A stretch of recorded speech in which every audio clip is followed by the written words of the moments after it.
Welcome to this quick guide on how Microsoft Excel spreadsheets are laid out and how to navigate them with ease. Spreadsheets in Microsoft Excel are organized using a grid system. Across the top of the grid, you'll see letters. These are called column headings.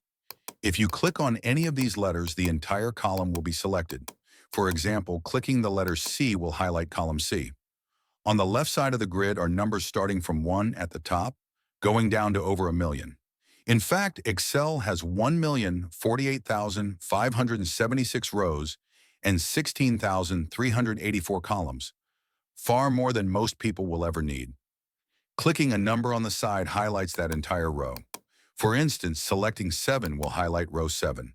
The grid is made up of individual cells, with each one identified by a combination of a column letter and a row number. For example, E4 is the cell where column E meets row 4, while C6 is where column C meets row 6. If you click inside any cell, a border appears around it to show it's active.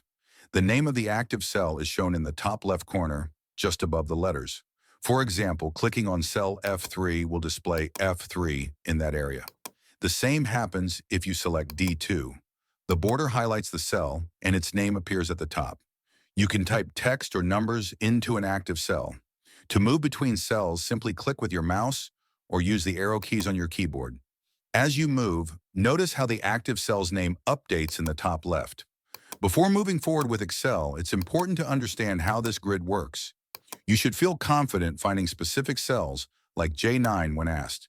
If you found this helpful, please like, comment, and subscribe for more beginner-friendly Excel tips.